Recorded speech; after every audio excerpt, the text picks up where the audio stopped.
I once wrote a small book called The Communism of the 21st Century, and it was devoted to anti-racism, which I thought was the communism of the 21st century. But I now realize that I was wrong. The communism of the 21st century is not anti-racism, it is Replacism. Anti-racism was only a transitory form. All that is good and necessary in anti-racism, and that is plenty, of course, is already in morals, in general morals, in ethics. All the rest is Replacism. Replacism is a totalitarian and probably post-human ideology which considers that absolutely everything and everybody can be exchanged for something or someone else. Man for man, people for people, man for woman, human for animal, or robots. Replacism, for instance, is just as present and active in those monstrous animal factories where wheels who will never see grass or sky are produced by the thousand for death and treated in the meantime exactly as if they were objects. It is just as present in that as it is in Le Grand Remplacement, the Great Replacement, the change of people in France or elsewhere.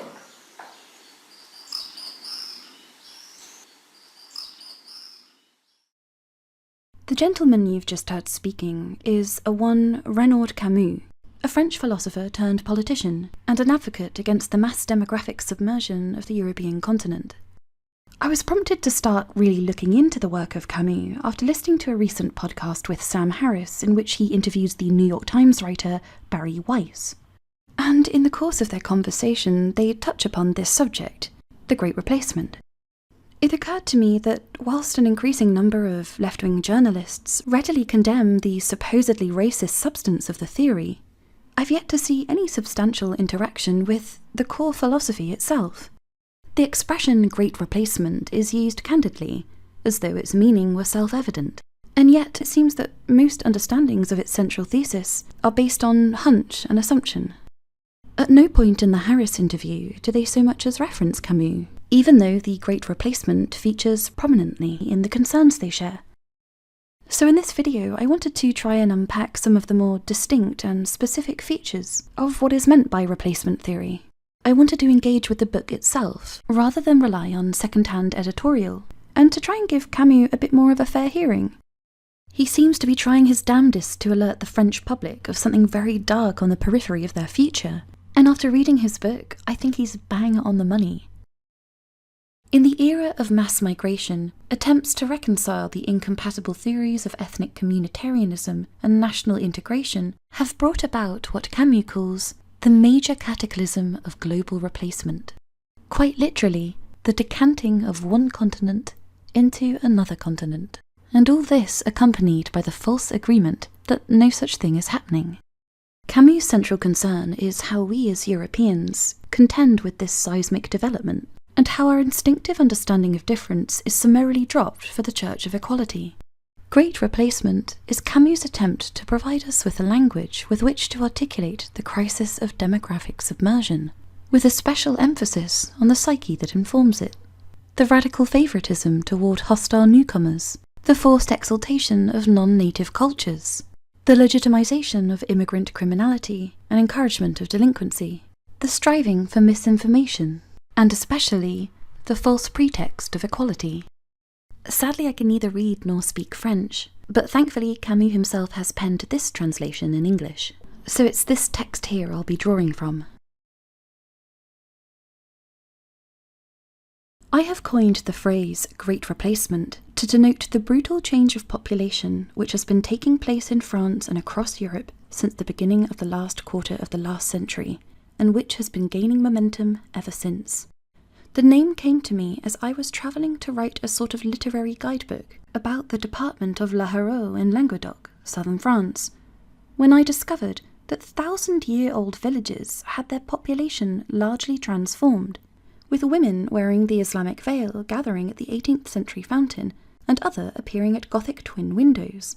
I was accustomed for long to the existence of large modern banlieues almost entirely populated by immigrants, but this was an altogether different experience.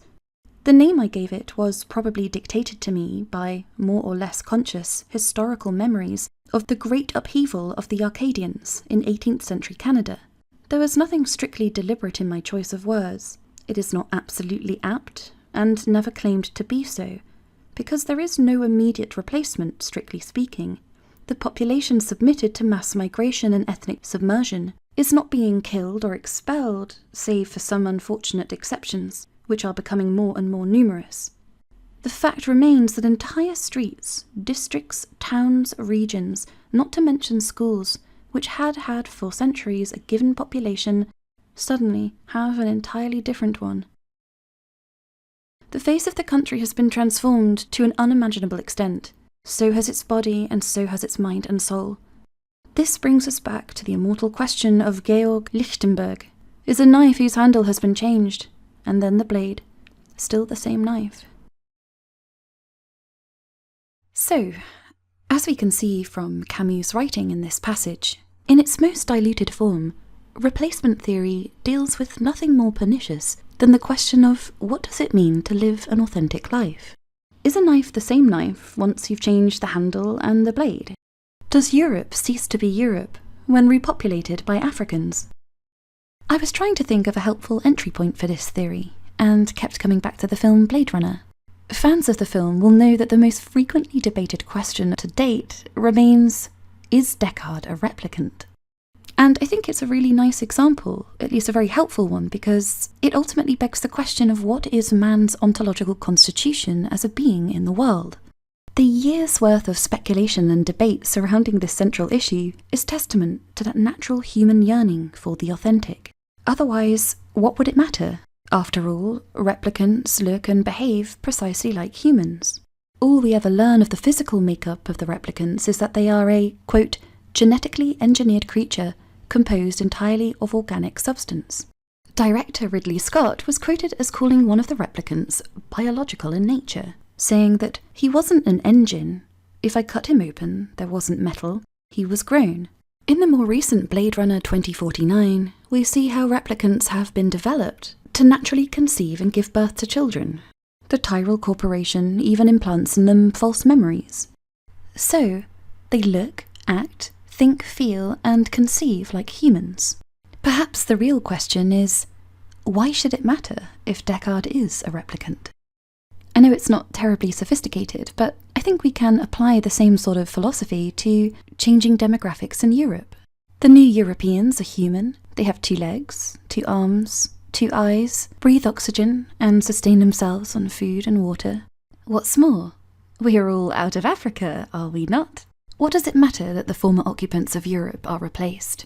What does it matter that the Scottish wildcat dies out? The philosopher Robert Nozick laid out this quandary in his 1974 book, Anarchy, State and Utopia, in a thought experiment known as the experience machine, sometimes referred to as the flotation tank.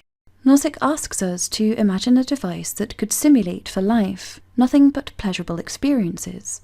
In other words, a life without suffering. The only caveat is that these experiences are simulated, though once you step in, you won't know it. Nozick concludes that most people would not step into the tank, because a life of utopian hedonism pales in comparison to the primitive yearning for authenticity. Blade Runner's replicant question brings two different beings into sight and discussion, both of them belonging to the phenomenon of the world. And I think that the ongoing fan obsession with Deckard taps into the same anxiety of the modern European who does not wish to be replaced with replicants.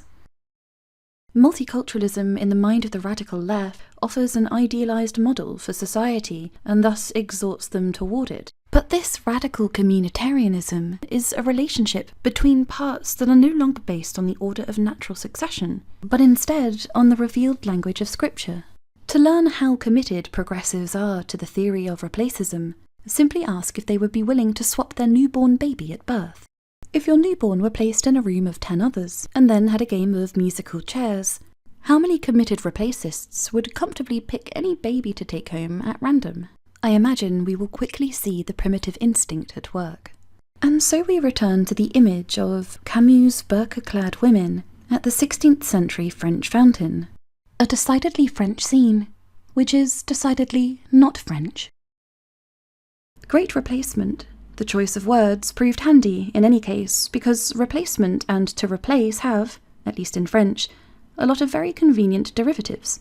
Replaces, replacists, replacees, replacism, anti-replacism. In Western Europe, the situation could be described as having three protagonists. The replacists, who want the change of people in civilization, which they are prone to call multiculturalism or vivre ensemble, living together, and which they promote or impose with all the means they master. And those means are enormous, because replacists are and have the power, the government, all the big political parties and judges, and, for all practical purposes, the totality of the media. Then there are the replacers, mostly from Africa, and very often Muslims. And then the replacees, the indigenous population, whose very existence is frequently denied, even in retrospect. Not only do they not exist, but they have also never existed. Replacees do exist, though, even if they don't see themselves as such, but they are divided into two groups.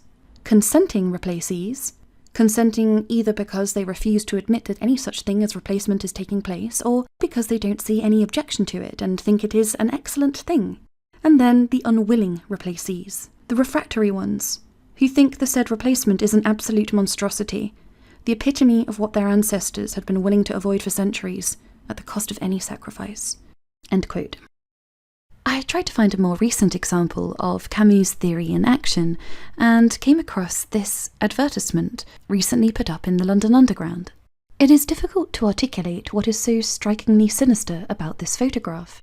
It's a bit like the feeling you get seeing an artificial limb, or a mannequin dressed in human clothes. It isn't some Nuremberg-style quest for racial hygiene. It's a question of authenticity.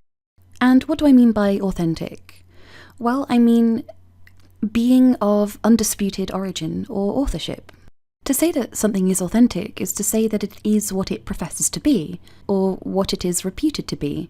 And in this poster, the distinction between authentic and derivative is compromised. Inevitably, it provokes the question of what does it mean to be oneself? What does it mean to be at one with oneself, or truly representative of oneself? As always, Shakespeare summarises it beautifully in a single sentence in Titus Andronicus. All the water in the ocean can never turn the swan's black legs to white, although she bathed them hourly in the flood. Copy, simuli, imitation, counterfeit. These have become the key words of the modern human experience. Stonemasonry is being replaced by ferroconcrete, concrete by plaster, marble by chip aggregate, timber by PVC, town and countryside by the universal suburb, earth by cement and tar, news by fake news, truth by fallacy, intimacy by expediency, hearts by artificial hearts, residents by tourists, Venice by Las Vegas, Paris by Disney World, mothers by surrogate mothers, men by women, women by inflatable dolls, men and women by robots, robots by robot-like humans, Europeans by Africans, peoples by other peoples, humanity by post-humanity, humanism by transhumanism, man by undifferentiated human matter. This is what is meant by the Great Replacement.